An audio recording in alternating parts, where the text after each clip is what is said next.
Anita, how's your mental health? Questionable at all times. You know this.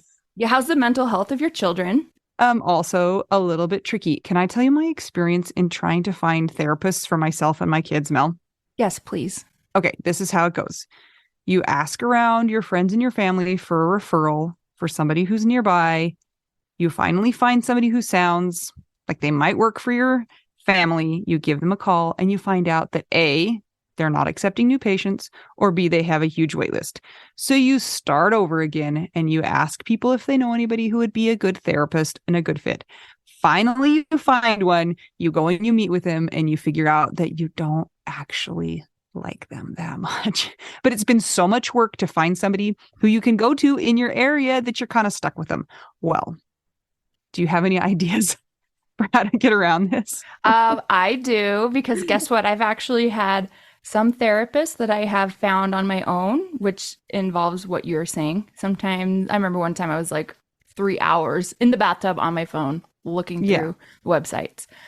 I was such a prune at the end. But I have also had the experience with working with BetterHelp. And it was like, I don't want to say too good to be true, but because it is true, but it's like amazing because I was matched with my therapist within 24 hours. And you didn't have to go through all of that other ridiculous process of trying to find somebody. And here's the cool thing too, is if that person didn't work out for you, you can just switch and say, and it's not like you're committing to another years long search for somebody who you're going to jive with.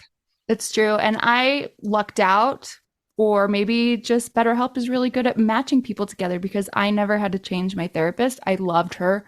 Perfect fit for me. And I know that some of our friends have used BetterHelp and they've had to change therapists, and boom, same day, you can change. Easy peasy. You can ghost your therapist. Get a new one. I love this idea. BetterHelp is one of our sponsors. If you use our promo code trybetterhelp.com/WWDN, you get 10% off your first month. And we totally recommend it. Yes, get some therapy. That's trybetterhelp.com/WWDN. Mel, happy birthday. Thank you. I am 22 years old. 22 times 4. You're 88 years old now. I'm 88 in my soul, for sure. Sort of. You're like a 14-year-old, 88-year-old symbiotic creature. I know. And when I was 5 years old, I just kept thinking, what is this life? I feel like I'm 40 inside also. So maybe when I'm 40, I'll feel at home. And I have to say, I was correct. Oh, you feel at home now? Yeah. Oh, well, good. I hope you had a fabulous day. Thank you. I went to play tennis in the morning Good. with my friend that's taken over for my dad. Does she wear his like pants and shoes or anything to or like make Jim Shore jokes for you? No, but Okay. if she did that, like he had the like dad sweatpants that he would pull up really high, and I think it would cover her whole body. It would It be would come funny. up to her armpits. Yeah. That'd be So cool. I thought that was cool. I was like, maybe my dad would be proud that I am still playing tennis on Saturdays. And then I went roller skating because that's my new thing since ski season's over and I have to obsess about something else now. So I have roller skated at an indoor roller skating park with ramps 2 days this week. I'm so nervous for you. It's fine. I've lived through worse, like I people just dying. don't want you to break your fingers because you need those. But Anita, I've broken my fingers before. I used to do sports, remember? Like Yeah. piano competitions and sports. And I would break my fingers like 2 days before a competition. And I would just rework the fingering for my Okay. songs. So it's fine. I'll be fine. Okay, good. I'll stop worrying for you. And then tell us the rest of your birthday. Okay, so I was having a great birthday. It was fun. But then I was at the store later getting some food to make dinner. And I noticed that when my mind was kind of off of a task, I was feeling depressed. And I think I've been feeling griefy. And then this Yeah. morning I woke up and I was like, oh, it was my first birthday without my dad on the planet alive. Yeah. So that's happening. So I don't feel so great right now. But I guess that's how it goes. It's kind of like you have the warm fuzzies on the birthday itself, maybe. And then you get done with the birthday and then you're like, oh, and then now it's just life again. And Yeah. And also, my dad's 3-month death anniversary was my birthday. And he died on a Saturday after tennis. So I'm sure there's some subconscious things going on in there. But all in all, I think it was a great, successful day. And I had a lot of people wishing me well wishes, which was nice. And for real, the kids at the park thought that I was 22. So I'm going to go with it. yeah, why not? But Anita, you, my friend, are not anywhere near me right now. I am recording on location at a very, very special place. What Are you place ready is to know this? where? Yeah. I'm at Rad Rachel Barbosa's cabin right now in California. I am so jealous. You should. Tell me everything. It took about 40 and a half hours to drive here. Should have only taken 10, but the universe didn't want us to come. But we got here. I staved off a mutiny or two in the car, and we made it here today. So we're hoping to have a nice spring break for my kids. So we're spending it here. Rachel had said, hey, I'm going to start renting out my cabin. And I was like, hey, can we come? And she was like, heck yeah. So here we are.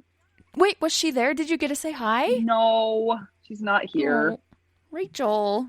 No. Okay, so at least I don't get to be jealous of that part. That makes me feel better in my cold heart.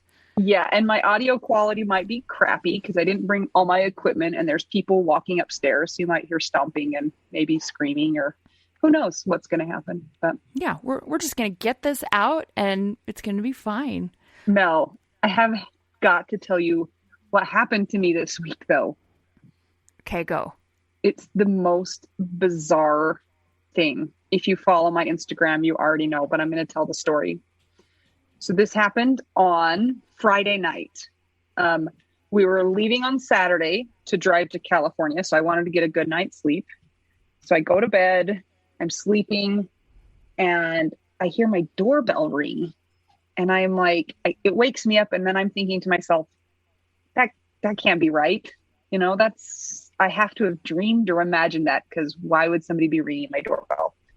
So I was just kind of laying there confused. And then I heard this bang, bang, bang, bang, bang, bang, bang on my door. And I was like, I did not imagine that. So I grabbed my phone and I saw that it was 3 a.m. on the dot. And I was not excited to go answer the door at 3 a.m. because no good thing is happening at 3 a.m. I kind of thought it might be a scary person, tiptoed out, and I looked out the window and there was a police officer standing on my doorstep. And I'm like, why? Luckily, I knew my kids were all at home, so I knew they weren't notifying me of something like that. But still, I was trying to figure, in the split second. So I opened the door and the police officer was like, is everything okay in there? I'm like, yeah. You're like, it was until you woke me up. Yes. And he said, somebody called 911 from your house. And I'm like, what the hell? We are all sound asleep. If my boys were awake, I would have been like, oh yeah, they totally did it. Cause they're boys and they do stuff like that. But no, they were all in the bed with me. And my 11-year-old woke up and was like, Mom, what's going on? I'm like, I don't know. So I said, well, let me just go make sure everything's okay downstairs. And he's like, yeah, go do that. So I walked downstairs like a drunk person, and I had to have looked like a complete disaster because it was the middle of the night. Walked downstairs. I opened my daughter's door. She kind of woke up and she was fine. So I walked back upstairs and I was like, everything's fine. And he gave me the phone number that had called. And I was like, no, that's not my phone number. And then I was like, oh, it might be my daughter's phone number, but I don't know her phone number in my head. So I had to get my phone out and go to my address book. And I'm like, oh yeah, that's my daughter's phone number. So then I went back downstairs and I'm like, did you call the police? And she's like, what? No. So I get her phone and she was laying on it. It was under her somehow. And then I, looked on her call log and sure enough, she somehow rolled onto her phone and called 911. So I walked back upstairs and I was like, yes, it's on here. Somehow she called 911. So I showed him the call, and then I put the phone in my pocket, and I'm still so disoriented, and like, and my heart is just like pounding out of my chest. I think everybody's heart would be pounding out of their chest. Don't you think at 3 a.m. if a police officer comes and pounds on your door, like that's not a calming situation? Everybody. Yeah. Yeah. Yeah. And the whole time I just am like, I wanted to yell at him like, the last time you did this, you were telling me my husband was dead. Was it the same guy? Because that would have been even better. No, it was not the same guy. No. It's funny enough that I would recognize the guy who came and told me about Jason, but these are two different guys. And he was nice enough. Like, he wasn't like angry. But I put her phone back in my pocket, and I'm talking to him, and he's like pointing at my pocket, and there on the phone is like somebody going, hello, hello, hello. And I pulled the phone out of my pocket, and I had dialed 911 again, a pocket dial. And so what I do, I hung it up really quick. And I was like, oh, I know you're not supposed to do that. I'm so sorry. I'm disoriented. I don't know. So the police officer called the dispatcher and was like, that was just the mom. Oh my God. So he's like, everything's, I'm like, everything really is fine. And he had to have known from my disposition that there was no sneaky business going on inside. And so he's like, tell me your name and what's your birthday. And I go, you can't ask me a question like that at 3 a.m. Yeah. But guess what? You knew that it was my birthday because I got a text at 3:14 that said, happy birthday. Also, I'm awake because there were cops at my door. Yeah. But did you know your birthday? Yes, I finally did know my birthday. But then they wanted to know my daughter's birthday. And that's even harder. So I got that all. And then he was like, all right, well, tell your daughter to put her phone on the nightstand. And then he left. And then I went and I was like, I need to go back to bed because I need to drive all day tomorrow. I went downstairs. My daughter is just sobbing. She's like, I'm so sorry, Mom. And I'm like, you didn't mean to. Like, I don't even know how you did that. She's like, I didn't mean to. I'm so sorry. Because she knew I was like really, really, really shaken and upset. And of course, but I'm like, there's nothing to be sorry about. I don't even know how you did that. And then I had to go upstairs and I had to calm down the 11-year-old because he was like, Mom, why are there police here? And I'm like, it's weird and I don't know. Well, also, I go and I lay back down. And I'm like, how am I supposed to go back to sleep? There's no way I'm going back to sleep after that. So finally I went and took drugs and laid back down and fell back asleep after a while. So I woke up all groggy and like disoriented because you shouldn't take sleeping pills at 3 a.m. You take them like the night before. But I was just like, and I wasn't just like my heart was pounding. Like I was like upset, and woke up in the morning and my 5-year-old is like, Mom, why did that police officer come? So I found out that he had gone and greeted the police officer at some point in time and talked to him. So are you serious? Yeah. He waddled out there and was like, hey, what's up? Just went back to bed. So, and my other son slept through it completely. He had no idea. Isn't that so weird? Anita, I don't know anybody that this has happened to more than you. What is the deal? Maybe it's Jason trying to get your attention in a horrible way. I actually thought that. I was like, are we not supposed to go on this trip? Is like somebody having to pound on my door to be like, don't go. So I really hope that's not the case and I didn't ignore him. And then I actually thought it was Scott making sure I wished you a happy birthday. Oh, it probably was that. Actually, that is a dick move, Scott. Yeah. That's true. Dear dead husbands, please let's not re-traumatize us.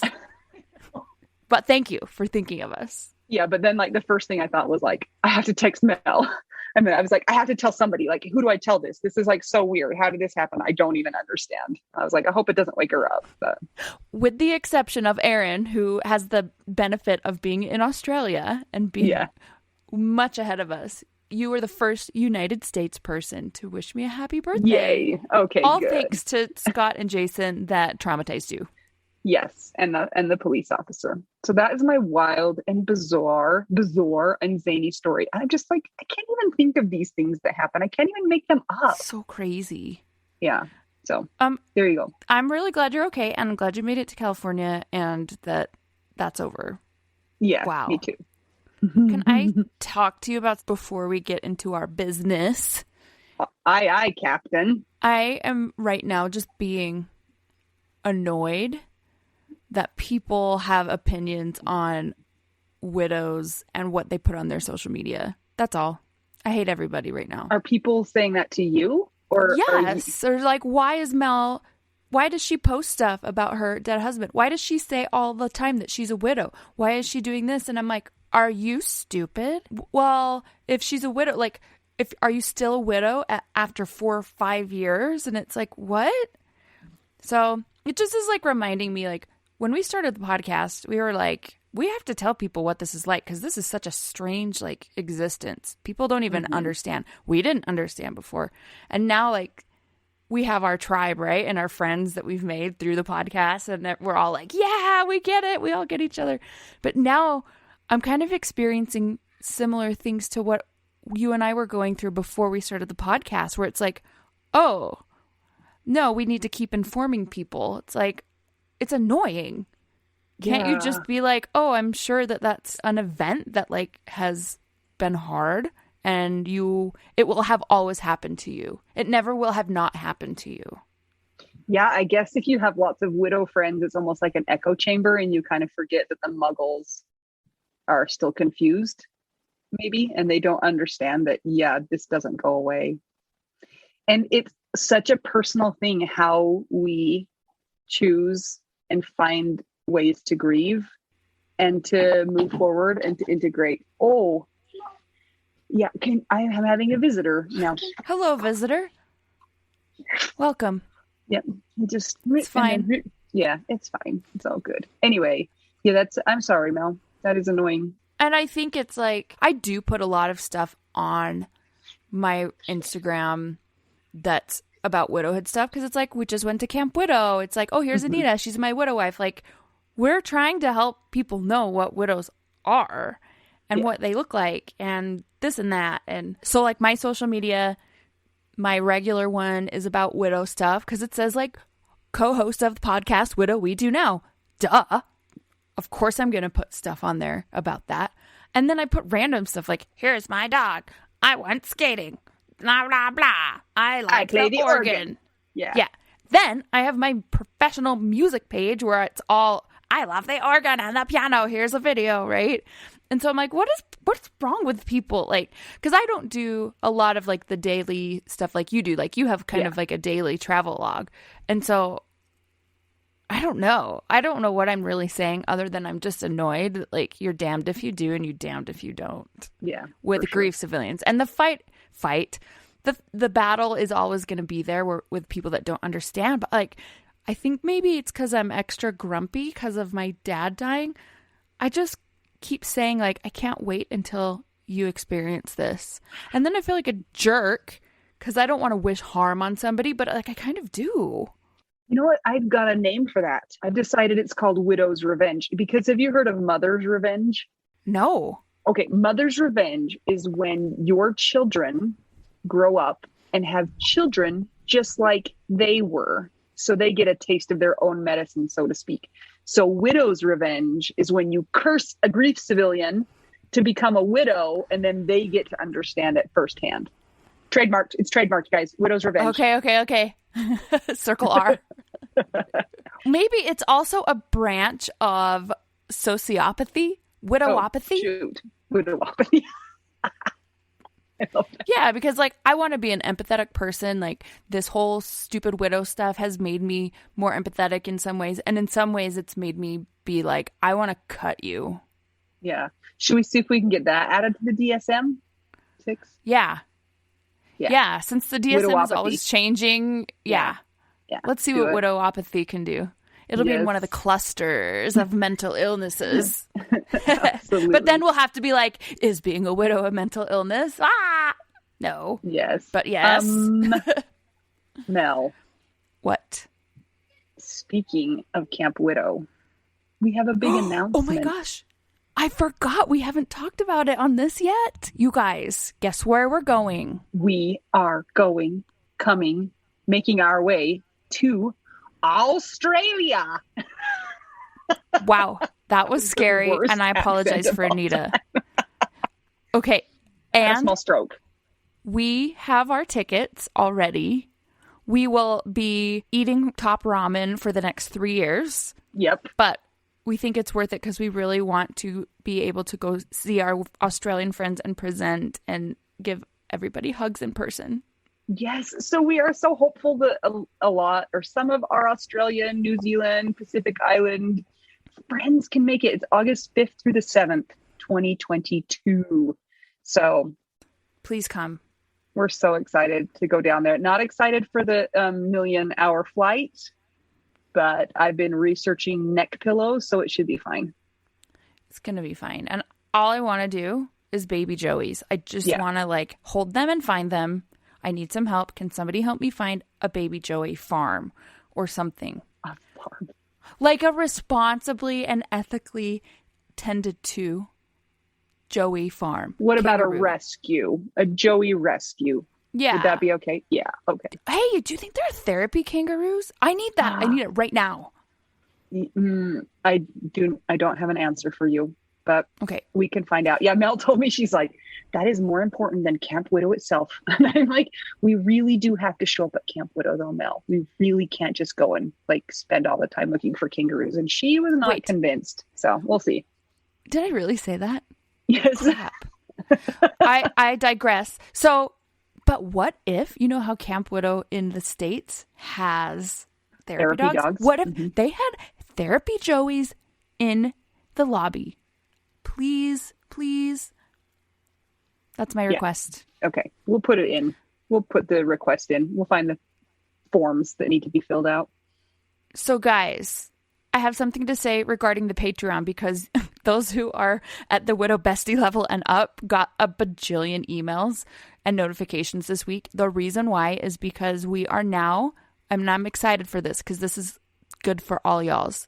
We are now able to offer our patrons at the Widow Bestie level and up ad-free episodes. But to do that, I had to put it in the actual Patreon. Like I couldn't do it from our regular podcast thing. This is all nerd speak, so don't listen. But it was the only way. But now it's over, and now you'll only get updates when you do get a new episode or some other new post in Patreon. So thank you for those who kind of endured that storm of 186 notifications and who might not have seen the first email I sent out warning you. Including my mom and your mom, like, Anita, what is going on? And I was like, we can't turn off the notifications. We're so sorry. It's over now, I promise. So everybody, now that you'll be able to listen to the ad-free in Patreon, there's a way to add it to your favorite podcast player. So I will be emailing people instructions with how to do that. So never fear. It's kind of a 2-step process, but you'll be able to not listen to it on just the website. You'll be able to listen to it in a podcast player. So details to come. Speaking of Patreon. Thank you, Mel. If you want to join our Patreon, please do. It helps us. It helps us to make content and help other people. It's seriously the only way that we have been able to help other people. So we are so grateful for you. And to those who are not able to join Patreon at this time, let's give special thanks to those who are generous and helping to support the podcast so that it can be free to all. And we are going to do our shout out right now. And we're doing it a little different because our Zoom connection is ridiculous. So Anita's going to do the first half and I'm going to do the second half. Okay, we're going to start with our secret dead husband. And she says to us, and especially me, welcome to the Widow, California. Such a lovely place. Such a lovely place. Such a lovely face. Okay. And next we're going to do Constance Dahlbeck, David Kelly, Dawn Satterwhite, Gail Bell, Ivan the Misner, Kat, Krista Waite, Sam Finlayson, Amy Hartman Martell, Amy Sapp, Ashley Hahn, Brittany Pedro, Chris Steffen, Christina Shiflett, Danielle Catterberg, Not a Debbie Downer, Dennis Brozo. No, Brazo. Dennis Brazo. Ever since. Jean Marie Massey.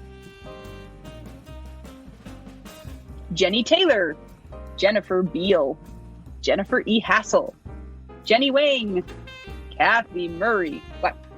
Jennifer Brown. Oh, shoot. Jennifer Brown. There's a lot of Jennifers. It's Kelley Ford's episode today. Spooky Scary Kirsten. Lauren Old. Come to Australia. Yes, Leslie please. Webb. Marie Hoffman, M.K. Anderson, Missy Schubert is coming in my luggage, Patricia Weist, Rachel Barbosa. Woo, woo. We need to have an extra dance. Woo, woo, for her right now. Woo, woo. Your cabin's rad. Sarah Morris, Sue Golek, Sylvia Shore, Taylor Snyder, Karen Cornejo, who I think is in England again. She is. Vicky Spit, the widow of Kirchhoff, Anna Tracy, Christina Scambato, Christine Anderson, Cindy Raynaud, Dawn Barber, Debbie Fells, Deborah Westwood, Diana Becker, Emily Toledo, and Eric Vandermeulen. And now it is my turn. Aaron Posick, Gabe Lozano, Gia Benoit, Gina Haas, happy birthday, sometime this month, Ian Cini, Ileana Bell Ruiz, Jackie Coyle, Anita's mom, Jenny Armstrong, Jenny Barrow, Jocelyn Milo, Julie Stevenson, Karina Jacobo, Katie Radcliffe, Chris Morgan, Laura Bradbury, Laura Keeley, Lindsay Konopka. Yes, it was my turn to say it. I'm so lucky.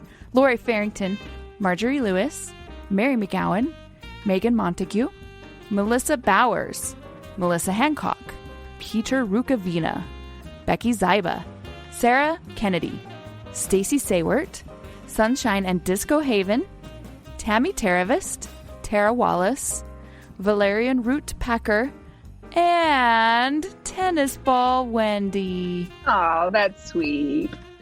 For my Thank birthday. you. Yeah, thank you to everybody who supports us on the Patreon, like Mel said. If you don't want to become a patron, buy us a taco. Guess what, Mel? What? This week, I ate a taco de cabeza. I have a video of it. I need to put it up. It's so funny. It was not my favorite. It had very It was gross. gummy bits. Anyway, we actually do go get tacos. Go to buymeacoffee.com/widow we do now. If you do not want to buy us tacos or join the Patreon, you can help us out by giving us a 5-star rating and a review. That is nice. Please don't send us a mean one. It makes us feel bad because we're grieving.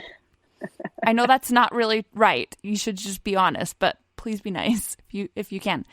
If you don't do one, then we actually see that and it makes our hearts know that you don't love us. So it's fine. Guess what, you guys? The Zoom hangs are this week Yeah, with Autumn. When are they?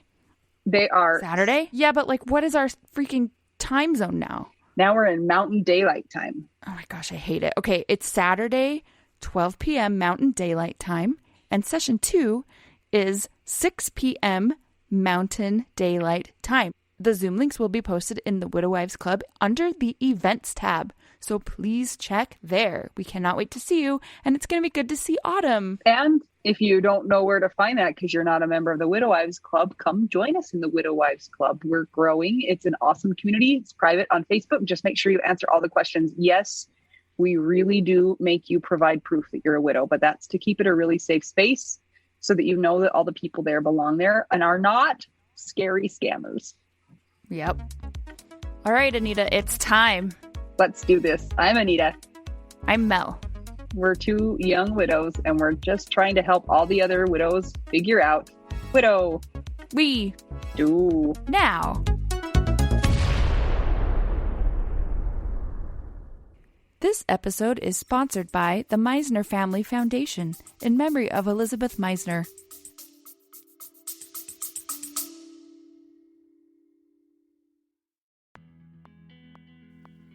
Sometimes we assume that unless we had a huge life insurance payout, we don't really need to know anything about investments or even finances. But guess what? A little knowledge of finances is critical for all of us. Maybe your partner was in charge of that stuff, and now you find yourself making all the decisions. Maybe you're mad about that. Maybe I am. Nicole from the He's Gone But the Money's Not podcast is here to help.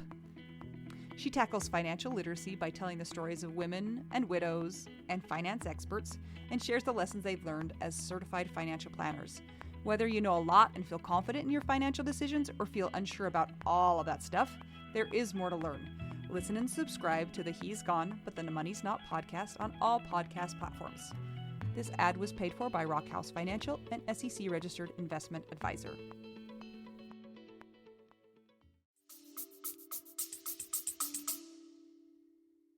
Welcome to our new podcast. It's called Special Widows Only. That actually kind of sounds like a dating, like weird dating app. Like OnlyFans, like Only Widows.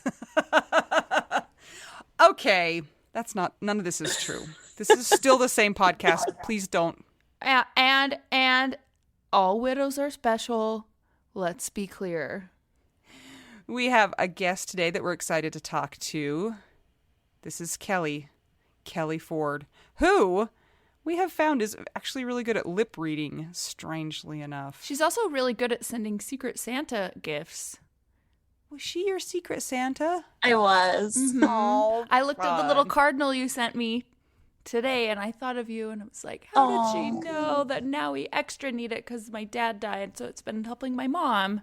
Oh, I love that. Kelley is so cool. Kelley, where are you recording from? We got to figure out who you are. Other than your closet, where do you live? I am recording from my closet, from my house in Waynesboro, Pennsylvania. And tell us where that is. It's just a smidge over the Maryland line. But I usually explain to people that we're like 30 minutes west of Gettysburg. Oh. So people get that. They know Gettysburg. Yes, I've been there, I think. Do you want to tell us a little bit about your person and how you guys met and all of the things? Yeah, that's like my favorite thing to talk about. Yay! I love that you guys always talk about how you just like word vomit all over people. And you did it in the beginning more. I still do that. I just want to tell everybody about Kyle and like, hey, guess what? I'm a widow. Just be nice to me. So Kyle and I actually met in high school because I was terrible at math. So he was a freshman. I was a junior who had failed Algebra 2 twice. And they put me back into Algebra 1 with the freshman. His last name was Ford. My last name was Gillette. We ended up sitting next to each other, and I copied off of him through most of math class in order to pass. And we dated on and off in high school, my junior and senior year. And then we went our separate ways, mostly my fault, lots of big regrets there. But 13 years later, thanks to Facebook and Throwback Thursday and a whole bunch of old photos, I was able to reconnect with him. And I had just ended a really toxic relationship. He had just really gotten out of a very unhealthy relationship as well, but he had a daughter. That's Victoria. So turns out we were working like a block away from each other.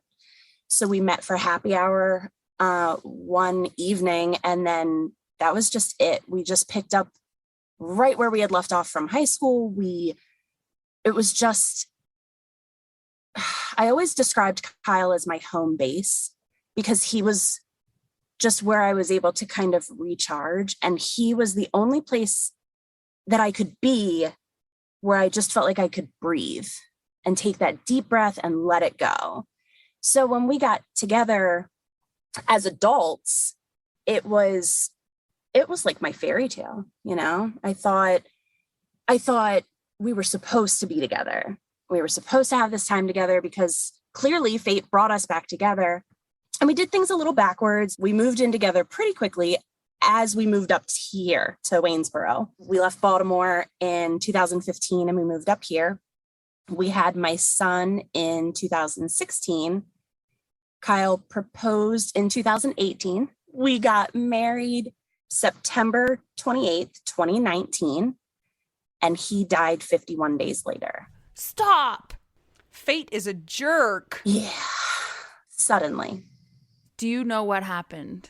Yeah, so because of his age, he was only 34, and because of his age and because it was so sudden, they had to do an autopsy. And, you know, so let me back up. I got the phone call at like 11 o'clock in the morning from his partner. They were actually going to open a business together doing what they had been doing for years. His partner had his wife call me and she said, Kyle collapsed out in the field. They were out in Lancaster for a job, a site walk. And my first thought was like, all right, well, it's Kyle. Like there can't be anything wrong. Like, did he wake up? And she was like, I don't know.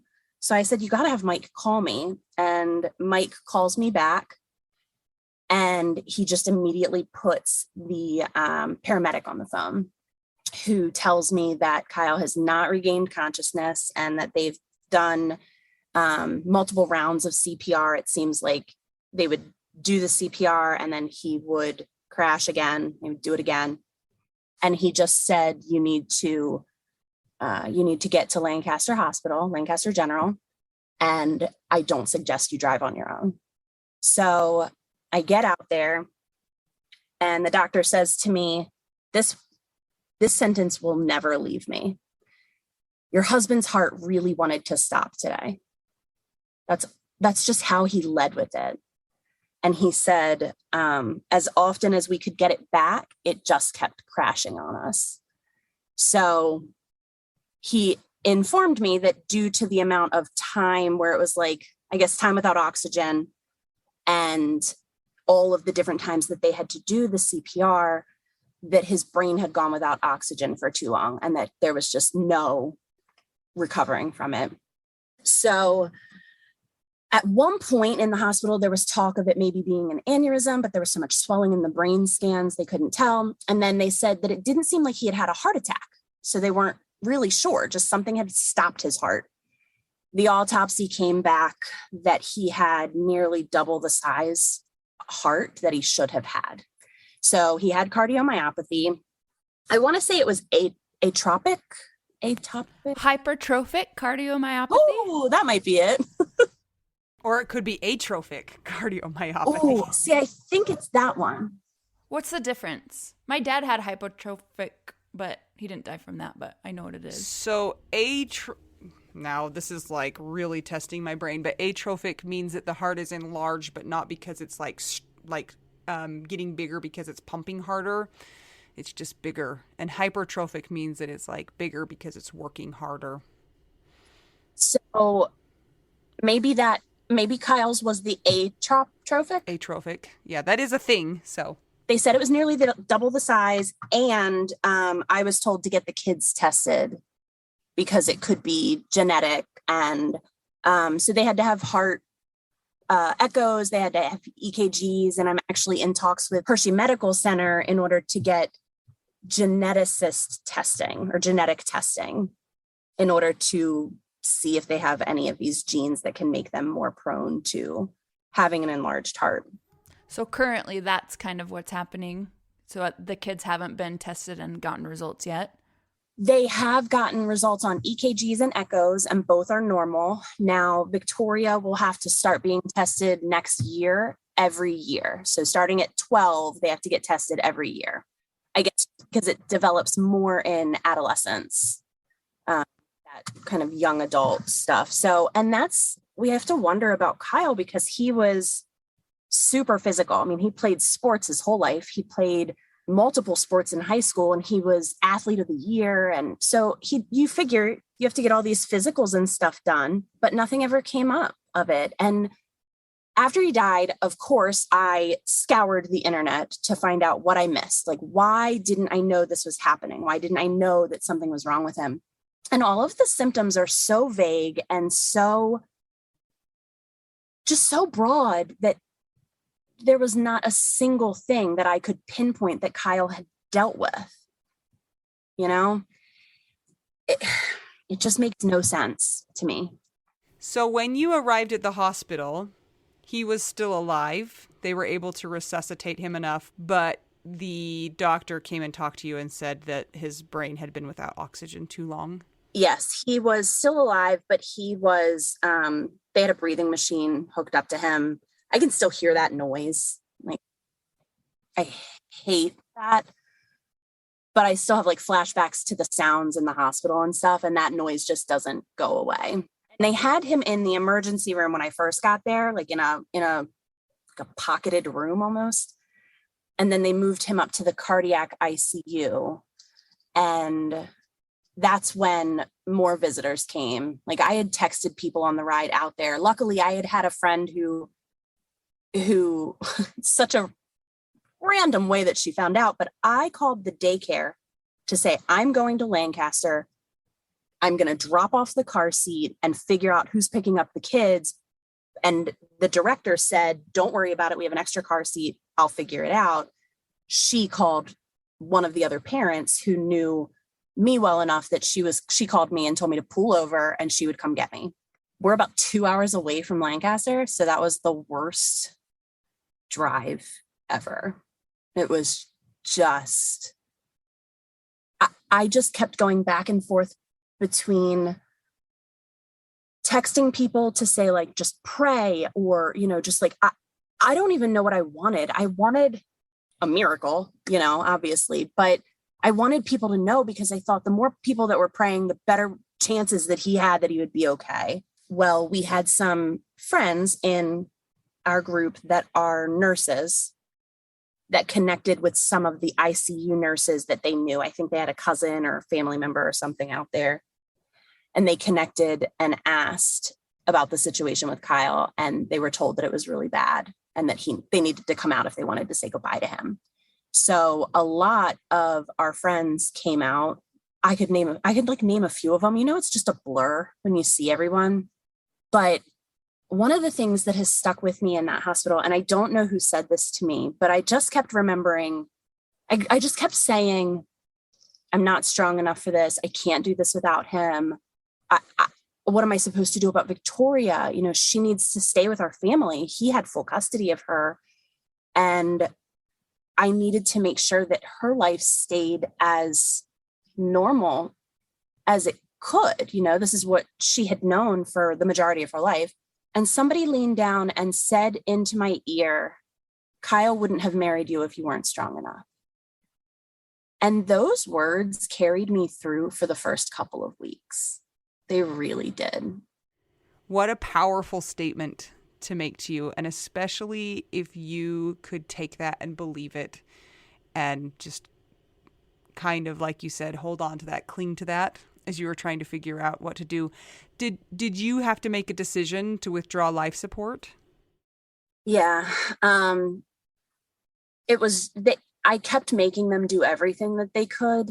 And we were there for hours, and there was so much talk of him, like the palliative care, and so much talk of him not recovering, but I still didn't want to believe it. So when I remember being moved out of the room because he had started to crash again, and they finally came out. They had flipped him onto his stomach, I guess, to help his lungs or something there. And they came back out to me and just said, they had given him everything they could. They had done every intervention they could have done. And that was just, there was nothing left. So mom and his brother were there. And at first I just kept thinking, like, there is no way I can say, I don't want you to save him anymore. Like, how do you say those words? But I looked at his mom and I looked at his brother, and I just said, he would hate this. And so they both agreed with me. And I hated it. I was so bitter at the fact that it was my choice. Like 51 days and it's my choice because we were married for 51 days. That would have been somebody else's fault. Like somebody else could have taken that decision and it wouldn't sit with me, So that's a question I have for you, because it seems like there's a lot to hold on to with that. Do you feel like because you had to make the decision, and even though you knew that there was no outcome of him surviving and living being himself again, what has that been like on you? You can swear if you want, because I can quack you. I'm going to try not to. For a while, I dealt with a lot of guilt, I guess is the right word, of just like, I had to make that choice and I can't blame anybody else for the choice. Like it's all on me. And I have to answer to the kids with that one day when they ask. And I'm not ready for that. I'm not ready for their innocent questions of like, well, didn't you believe that he could get better? And, just the innocent questions that kids can say, they are soul crushing sometimes, right, Anita? Like they're soul crushing. Yes, and you can't be mad at them because it's coming from a place, like you said, of innocence, but you're still like, please don't do that to me. You talked about on the way to the hospital asking people to pray for you. How has it been? You know, I imagine that if you're asking people to pray, that you have a belief in a higher power, in a God, or what have you. How has it been that you did not get the miracle that you were hoping for? How has that tested or tried your belief system? Ooh, that's a good question. That is a very good question. I am still so angry with God. I am still so angry, but I'm no longer giving him the silent treatment. Like I was so angry that our pastor would come over and he'd ask me, you know, how I was doing, if I was praying. And I'm like, no, he took my husband. I'm not going to pray to him. No, it's not happening. And it took me a long while to get back there. But I will say that I think the reason I was able to get back into my more solid faith and that relationship that I had with my faith is because my kids kept wanting to go to church. That's the weirdest thing I've ever heard in my entire life. Okay, keep going. That your kids wanted to go. My kids are like, please, can we not go to church? We have an awesome youth group, so that's why they're really into it. They have a lot of fun. But that's truly the only reason I think I kept going, because I was pulling further away from my faith, but they were dragging me in. So, and somewhere along the way, I must have done something right with keeping my kids interested in their faith, because my daughter just chose to get baptized a couple of months ago. And that's in our church, that's all your own choice. Your parents don't do that for you. You make that choice when you're old enough. And she did. So that was cool. Have you had a good supportive community in your church family? Yes, but I feel bad saying this. I'm not super connected to the church family. Like I have some people that I'm very connected with, and our daycares run in conjunction with their program. So I have some good support from them, but I have amazing support from everywhere else. I mean, the people, the ways that I was supported, gratitude is not enough. There is no way that I can ever give back to all of them that made sure I was okay and that the kids were okay. And they're still taking care of us. They're still doing things for us just to make life easier. And I hope that doesn't stop, but for so many widows, it does. And there's a part of me that feels, when I hear you guys talking to widows who did not have a good support system, it makes me feel like I got more than I should have. like I got their share too. And then I feel guilty about it. And because they never let me hit rock bottom. They just didn't. Remind us, how long has it been since Kyle died? Just a bit over 2 years, 2 years, a few months. Okay. So you mentioned that Kyle had full custody of Victoria, of his daughter. What ended up happening with that? So I was awarded full physical custody, shared legal custody, and she sees her mom every other weekend when that can happen. And it's a supervised visit. It's dropped recently down to once a month just for scheduling with her supervisor. But she's here with me, and I have the ability to keep her life normal and as normal as possible. I'm wondering, and maybe you do or maybe you don't know this, but in the state where you live, do step parents have any built-in rights in your state? I don't know the answer to that. My lawyer was just so confident because Tori had been with us since she was 5 full-time. Like she had been with us part-time until then, but then full-time when she started kindergarten. And my lawyer, Kyle's lawyer, just kept saying that judges don't want to just rip kids from the lives that they know. And if it's stable and secure, they'll keep them in that life. But in another situation where it's like partial custody for both parents, I don't know what would happen with the step parent at that point. Yeah, I know that's a stressful thing for a lot of people is they might have, it might be a second marriage for them and they have stepchildren, and then when their person dies, it's like their spouse or their partner dies, and then they're also faced with losing all the other people in their life, their stepchildren who are stepchildren but were still part of their family, and it's such a strange and really painful experience, I think, for a lot of people. So the thing about your experience, though, and I wonder if you ever curse Kyle, is now you're like not co-parenting, but you have to be the person, the go-between between his, last former partner and yourself. And you're like, I was never in a relationship with her. I don't need to be the one. I did not sign up for that. Yeah, discussing the legal whatevers that, decisions we have to make for her. And the fact that you need an attorney at all. That's bleh, too. I know that the judge was actually really great because he really recognized what was happening and how recent Kyle had died. And he looked over at me because I had to sit in the stand and, talk about our whole life. It was intense. And it was very kind when he just looked over at the very end and just said, my condolences to you and Victoria. This is not anything anybody should be dealing with. And I'm so sorry. It was just like he recognized, I felt seen that he had understood it was a week after Kyle had died and I'm sitting in a stand talking to a judge about my daughter, It's just bullshit.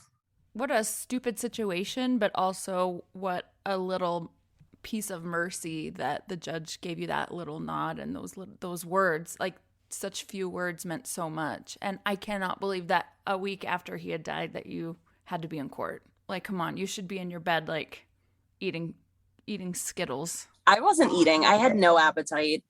I had friends that were forcing me to eat just like a bite here and there. My mom, God, you'll love this story. My mom will probably hate me for telling this story, but it's another one of those things that sticks out to you.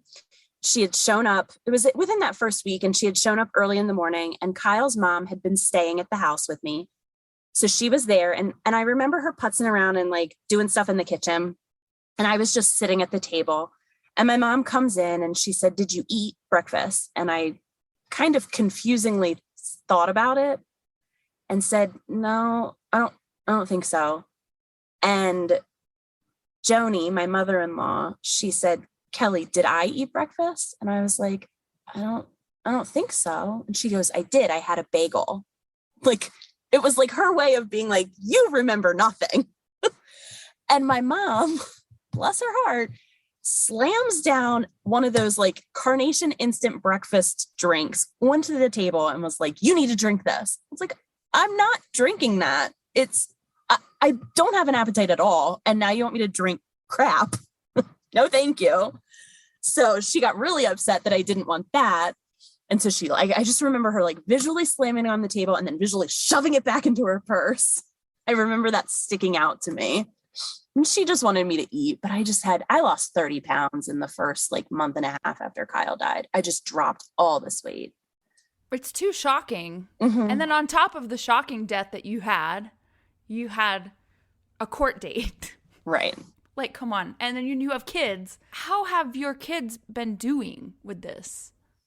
So Tori seems to be doing a lot better than Jacob, but she also bottles things up. So I have both of them in therapy, her because she bottles things up and Jacob just because of his age and not really comprehending. And then I signed them up for our grief group, which is a really cool local thing that we have up here. And it was run out of the college for a while, but they have different activities. And when it was in person, you got to be grouped with people with similar losses. So I was grouped with a couple of other widows and my kids were grouped with other kids who had big loss. But then it went virtual with COVID and everything. But they're downstairs doing that right now because it's been helpful to them. And therapy's been helpful to them. And immediately after, I like made a book so that my kids could look at all the pictures of them with daddy.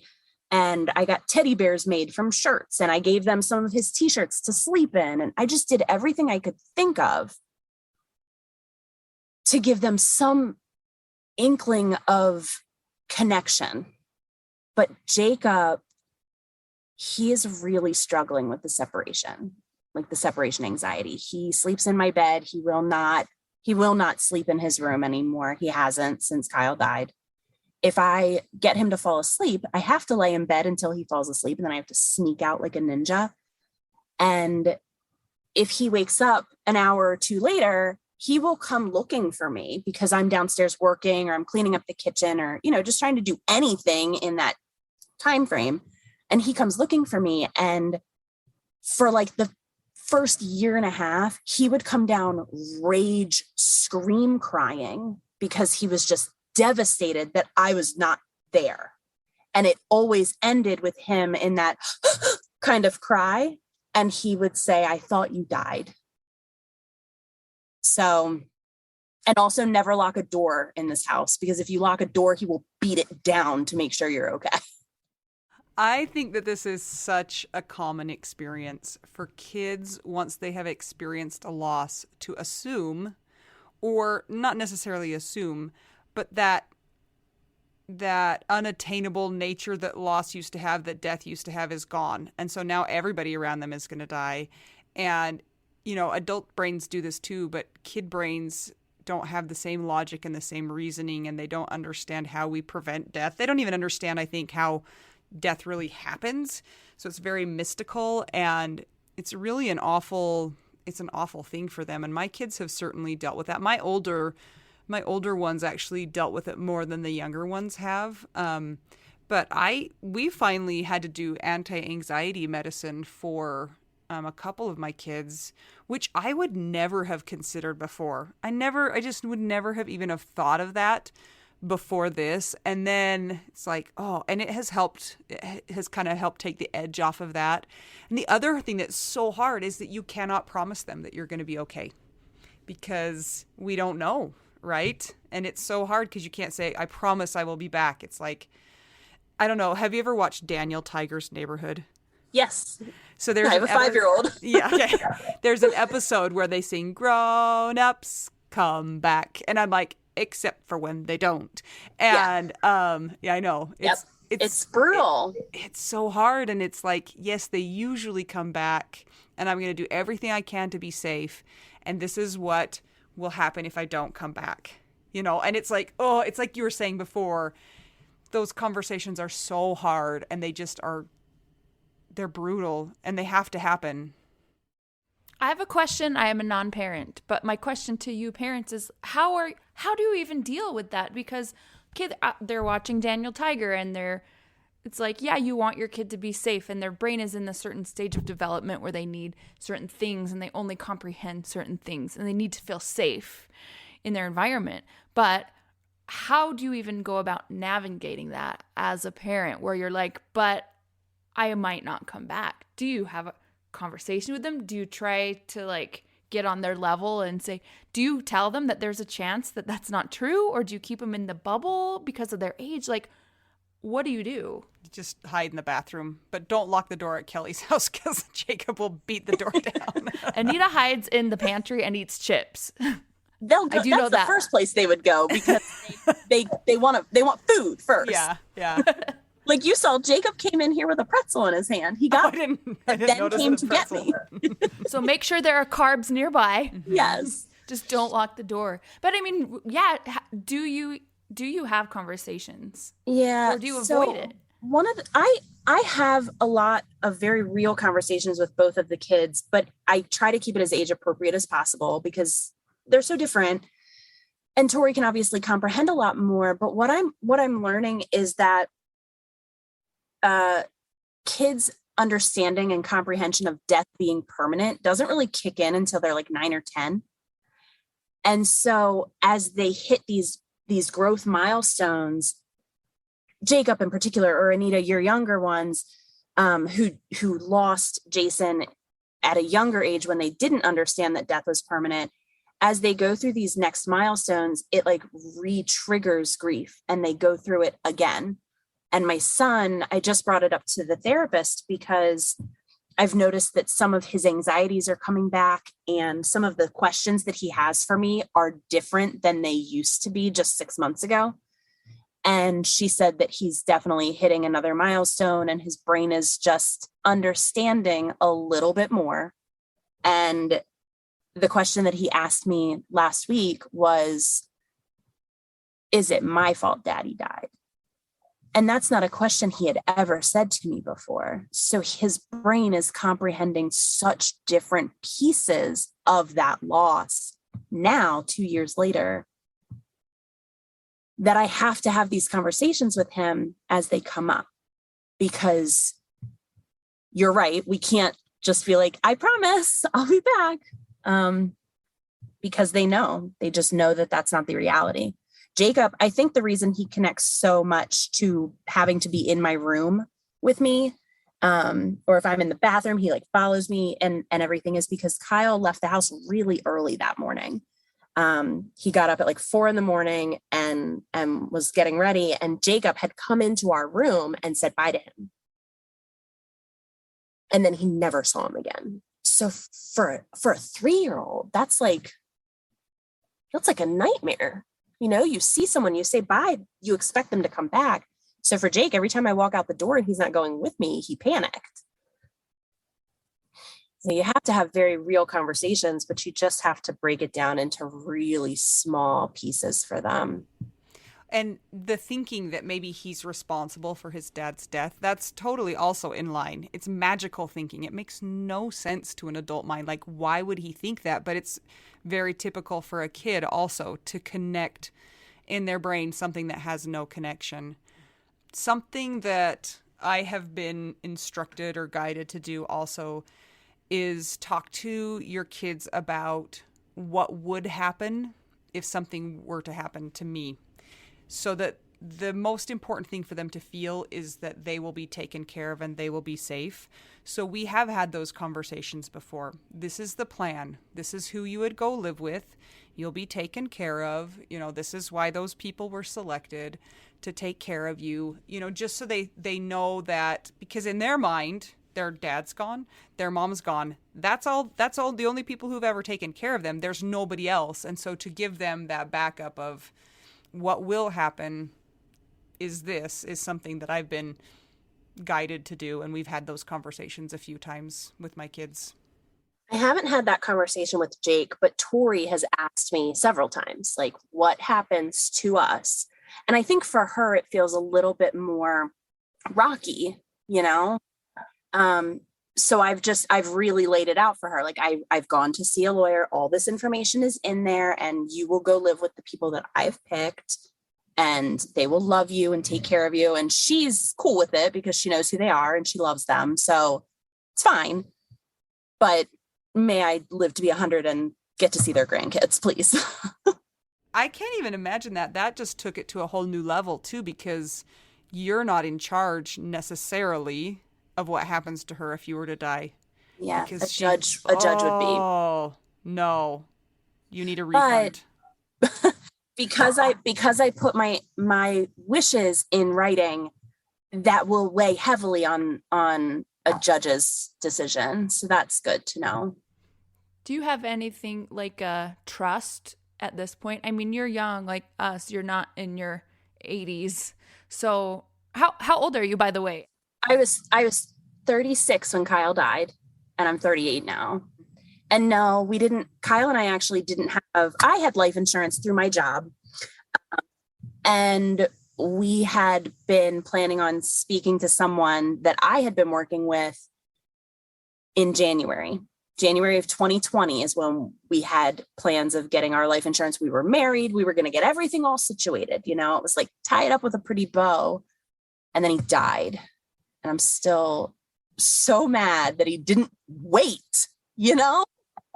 Come on. I have another question about, you were married for 51 days. How long were you guys together?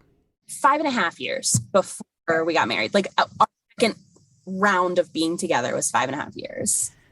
Did his family see you as his person, even though you were only married for 51 days of your 5 years? Yeah.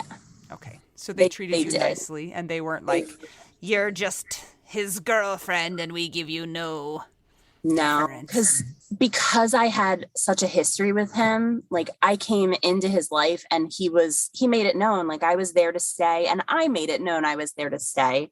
It's hard coming in when there's a child from another relationship, but I just latched onto that little girl so quickly because she and I were best buds, and he didn't want to pull me into his life without knowing that I was going to be there for the long haul because of Tori. So when I came around, I was just greatly accepted. Friends, family, they just all accepted me. So, Kelley, I have a question for you. You have been really generous in volunteering your time with the Widow Wives Club, and we're facilitating a couple of groups. So I want to ask you, how has it been for you and your healing to connect with other widows? That's been the best part of my healing, is connecting to other widows, where I just finally understand that all the things that I am going through is normal. Widow brain and that fog and the incapacity to be able to read a book anymore, just those things, I started to feel like I was losing my mind. And I wanted to say it was grief, but I had never had grief like this. And I'd lost a lot of people in my life. My dad died when I was 14, and I didn't experience this intense grief. So connecting with the widows has just been this moment of sanity for me. And I think that's why I will just sit down sometimes when I'm tired of scrolling. I'll just go into the widows group just to scroll through and answer people's things. Because I remember feeling so lost in the beginning, and I just want to help someone, even if it's just one person. I just want that one person to be a little bit better because I shared my story or I answered a question that helped them somehow. Like, that's why I've been doing my reels on Instagram and stuff, for the same purpose. I just want somebody to get something from it. It's like a paying it forward in a grief way or a community way.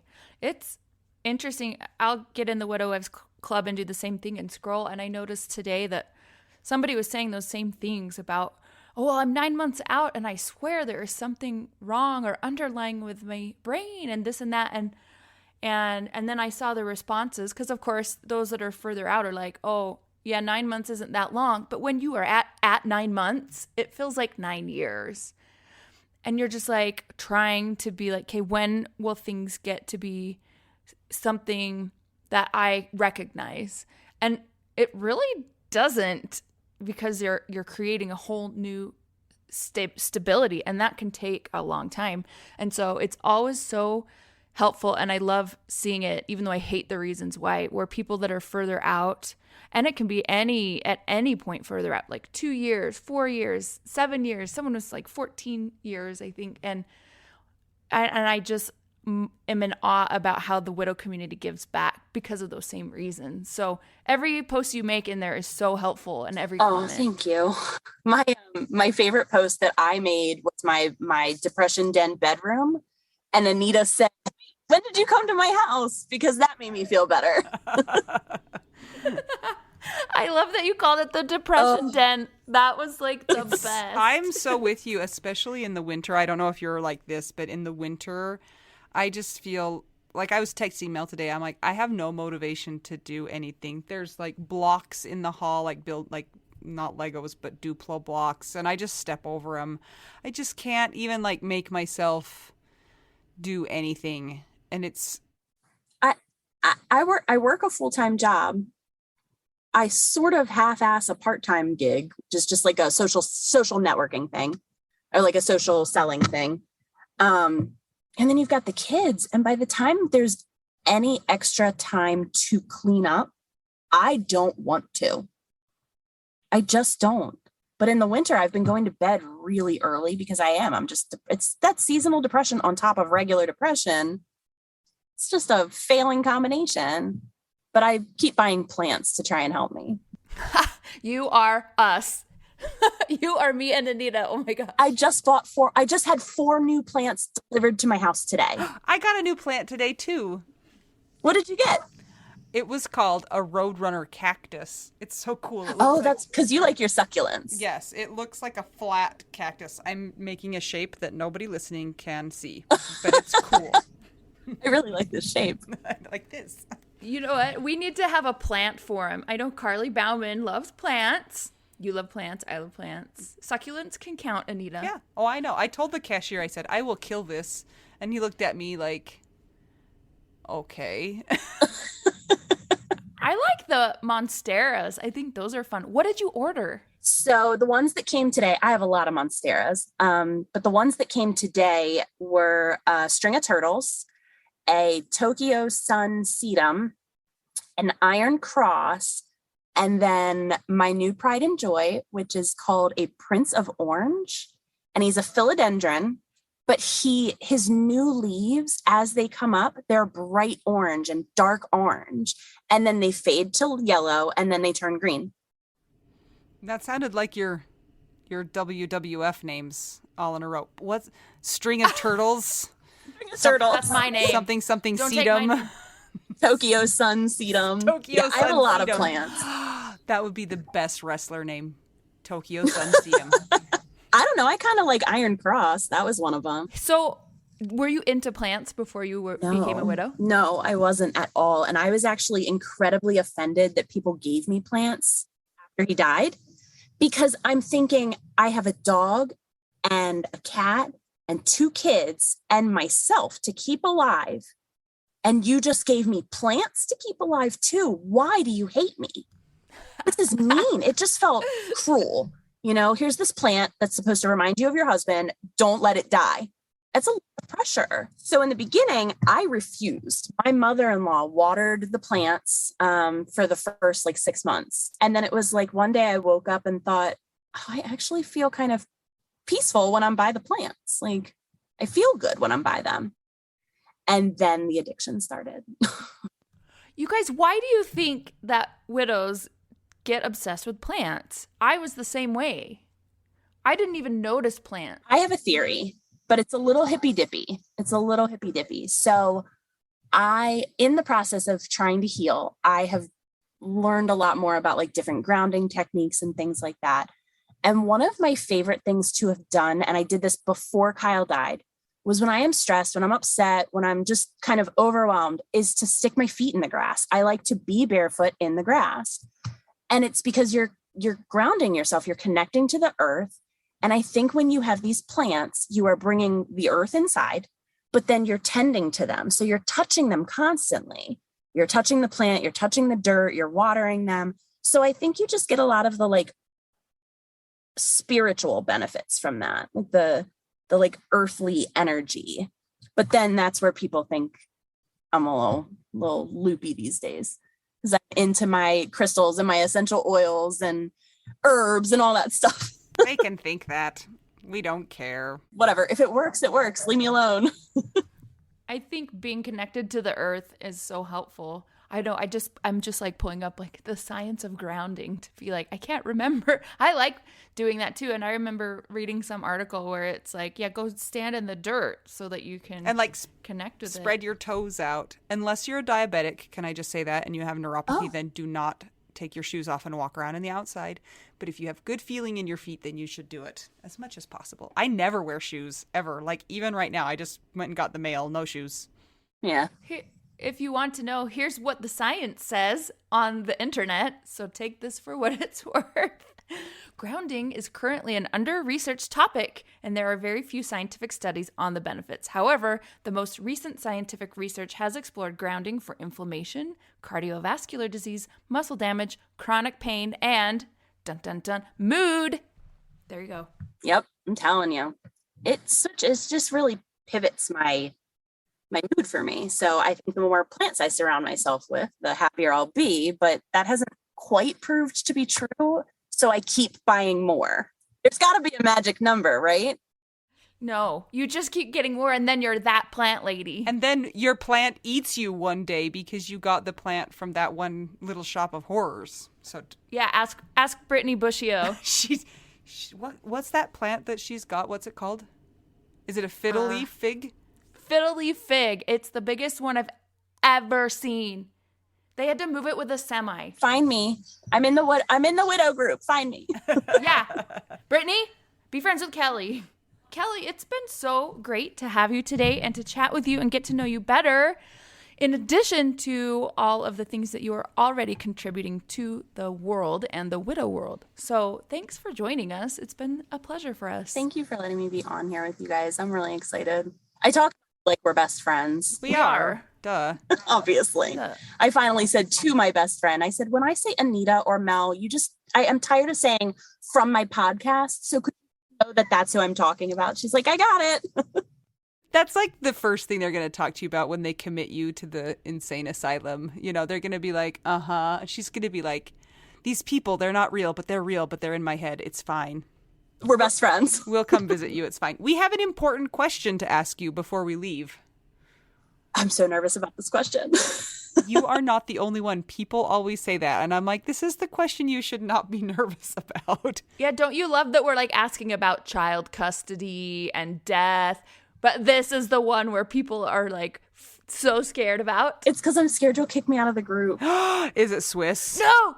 Listen, we accept vegans or lactose intolerant people, so we will not kick you out. Okay, what's your favorite cheese, Kelley? Just out with it. Or do you like cheese? I just don't really like cheese. Oh! I will eat it. I will eat it. So, and I am particular in the sense that I like it to be melted and gooey. Okay. So I love fondue. Like pizza? I like pizza. I like mac and cheese. I like That counts. I like putting mozzarella inside meatballs. That's delicious. What? Just like Yum. eat cheese. And none of it's like, I think the cheese helps the meal, but it doesn't make the meal to me. So please don't the group. I think that counts. Okay. You're not a cheese hater. Do you like Cheetos? I do like Cheetos. Okay. And you know what? We haven't come up with cheese-filled meatballs, and we like cheese. So look what you taught us today. Kelley, thank you for joining us. We appreciate you giving us some of your time. We appreciate all you give to us in the Widow Wives Club and your amazing lip reading skills that nobody knows about but us. And if you guys want to check out the Widow Wives Club, it's on Facebook. It's a private group. It's really awesome, really safe. Just make sure you answer all the questions. Please. We got a really good one yesterday, you guys. It said, I agree that this is not a dating site, and I recognize that. Why do you want to be here? And this person, who had two of the same first names, said, I want to marry.